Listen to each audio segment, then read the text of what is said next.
Kevin Smith movies can sometimes read as unreviewable.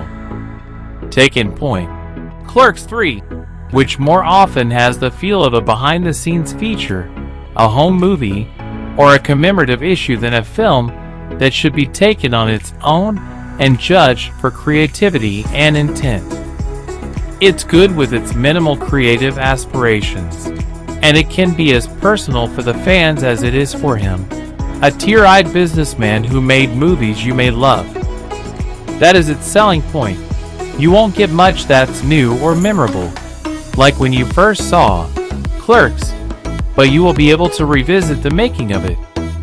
Is Clerks III at least funny in its own right? Yes, at least in the warming way of seeing foul-mouthed Randal, Jeff Anderson, again, winding up grossed-out customers up from behind the counter of the quick-stop convenience store in New Jersey, standing with his longtime buddy Dante, Brian O'Halloran.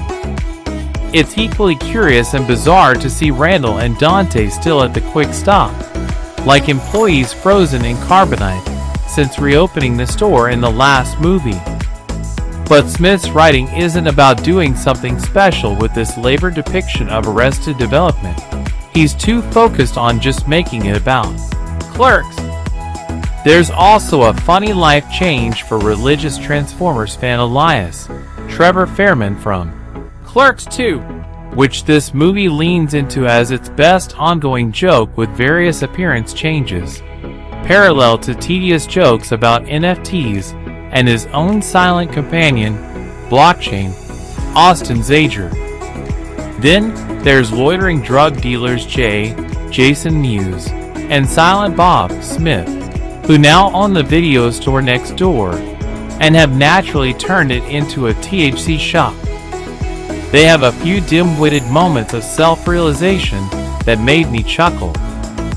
Clerks III is a movie about the main characters of Clerks making a movie called Inconvenience, virtually remaking Clerks for us shot by shot.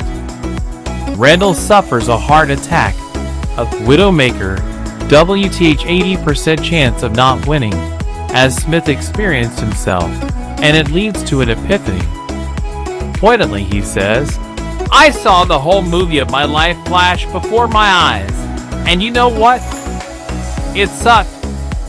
Randal wants to make a movie about everything he's seen at the quick stop, and as a former video store employee, he should know how.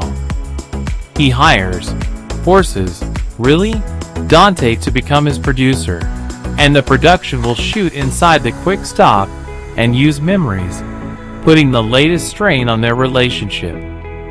It's clear when anyone reads the script as to who's who.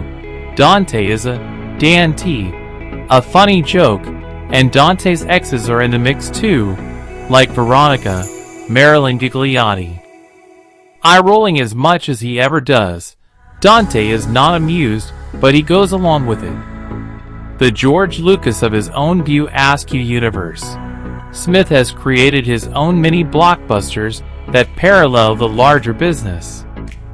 Here, he has the same idea as successful products like Avengers Endgame or Top Gun Maverick, but where those movies bring back familiar characters, beats, and moments for a story that could stand on its own, Smith's approach is just to rely on every part of the making of Clerks to punch it up with Easter eggs and actors that you'd only be amused to see if you remember their 2-minute bit in Clerks. There's no larger plot though, and the big surprises only come from cameos. Amy Sedaris, Justin Long, and Ben Affleck are amusing in particular.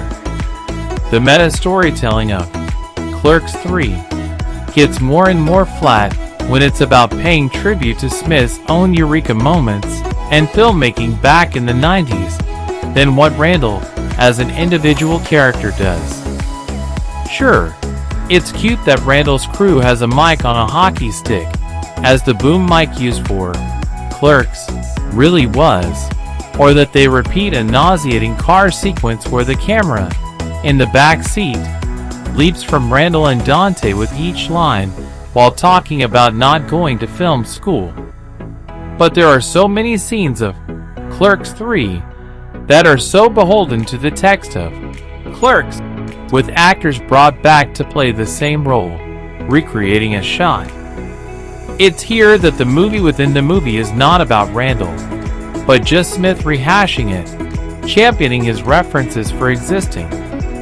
There's plenty of "I'm not even supposed to be here today" references, including a final one that feels like a sellout because of the clunky and grave importance foisted upon it. Clerks III comes from the heart, but with such minimal dramatic tact.